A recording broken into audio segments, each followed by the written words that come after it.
one of the smartest people on the planet today, I think is also one of the spookiest guys on the planet today, because what he is talking about really is not in his hands, it's in your hands. He is extremely important to listen to. He has been right so many times. His name is Ray Kurzweil. He's a technological visionary. He is an inventor, a theorist. His predictions are incredible. He makes the most interesting man in the world look like a snore fest. He has predicted the explosive growth of the internet, the inevitability of wireless modems when less than 1% of the country was even on the internet. He made a prediction, along with many others, in his 1990 book, The Age of Intelligent Machines, most of which came true in the next decade. In his next book, The Age of Spiritual Machines, he was even more impressive. Of the 147 predictions Kurzweil made for 2009, 78% turned out to be entirely correct. Another 8% were mostly correct. I think that's kind of like he's mostly dead, not entirely dead, if you watch The Princess Bride. He is not just talking about what technology is coming down the pike. This man is creating it. Kurzweil invented the first flatbed scanner. He is the first to come up with print-to-speech reading machines for the blind. The first text-to-speech synthesizer. He made a bet with Stevie Wonder years ago over whether a synthesizer could sound like a real piano. As a result, he created the first music synthesizer capable of recreating a grand piano and other instruments. He won the bet. He also made the first commercially marketed speech recognition software. PBS named him one of the 16 revolutionaries who made America. The logical question to ask Ray Kurzweil is, what do you see coming next? And we'll ask him those questions. But I have some deeper questions than that after you hear what he sees coming. Here's a bit of what he does see coming. Artificial intelligence. The next step is merging your brain with a digital brain. Driverless cars will be the norm. By the 2030s, nanobots will be in your bloodstream. Our brains will communicate wirelessly with the internet. Technological singularity is on the horizon, which basically is the creation of machines that act like and are smarter than humans. In his latest book, probably going to be #1 in the New York Times list, unless they play a little game with the numbers with Ray, his latest book is How to Create a Mind. Think of just the name of that, How to Create a Mind. That's exactly what he's trying to do. Ray explores reverse engineering the brain to understand how it works, and then using that knowledge to create super intelligent machines. How close are we? Tonight, you will glimpse into the future. Joining me now is Ray Kurzweil. Ray, how are you? Great to see you, Glenn. Good to see you. We saw each other the first time 6 years ago. Was it that long? Yeah, I think it was. Yesterday. What's your biological age now? Because you were trying to reverse engineer your age at the time. Well, people think I look pretty good for 95. Actually, I'm 64, but biological aging tests, I come out maybe high 40s, something like that. Which is lower than I think last time I saw you. You still take, what do you probably about the same. You still take, like, I was in like 3,000. Well, I take 150 pills a day, which is down from some years ago. Okay.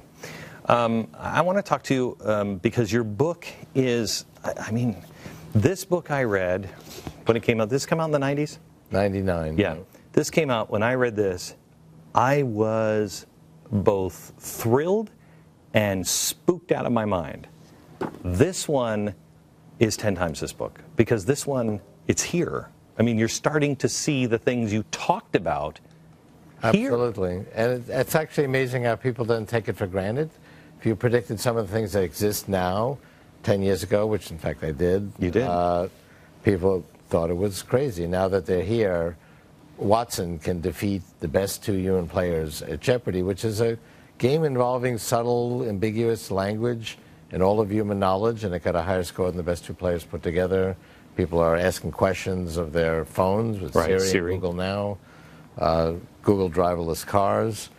I've talked to people who have driven in them, and they quickly gain more confidence in the AI driver than in the human driver, which may not be saying much. You've never driven with me. And then people just shrug their shoulders and accept these things.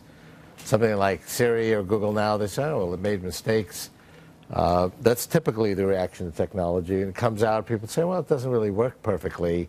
A few years later, when it really works well, and people say, well, it's not a big deal because it's not new. There is a difference between, for instance, Yahoo and Google. I use Yahoo. I try not to use Google, much of it your work. But I try not to use Google. Google is by far, I mean, I can type like 6 different things, and I'm not finding it with Yahoo. But Google is... So why don't you use Google? Because I'm helping you create artificial intelligence if I use Google. And I am not a technophobe. I like technology. I just don't trust... Let me be real frank with you. This is a hard thing to say to you, and I wondered if I should even say it to you. What is the difference between you and somebody who worked in the eugenics program in the 20s and 30s? Well, the eugenics was, first of all, a technology that didn't work and was anti-human. It involved killing people, and, okay, as opposed to enhancing people. It didn't at first. It didn't at first. They were trying to, let's create the perfect person. Let's enhance the perfect person. Let's have the most intelligent. I mean, if there's no such thing as perfection. I'm not actually into perfection, and the mistake in the movie AI is that Hal should be perfect because he was so smart. But actually, as we solve more difficult problems, there's inherently no such thing as perfection. Right. And Watson made lots of mistakes. So did the humans. But Watson did a better job. If you play tic-tac-toe, you can do a perfect job. You try to do something meaningful, like, run for office or something. It's impossible to be perfect. Right. Especially if you're running for office, it doesn't seem like you even get close. And I think what technology does, and does already, is make us smarter and more intelligent. I'm smarter than I used to be, right, because of these brain extenders. During that one-day SOPA strike, I felt like part of my brain went on strike. Here's what I'm concerned about. That when we'll get into it later on you're creating artificial intelligence, and you talk about it in this, that at some point you're going to go to reach and turn off your machine, your computer, and your computer say, don't, I'm lonely.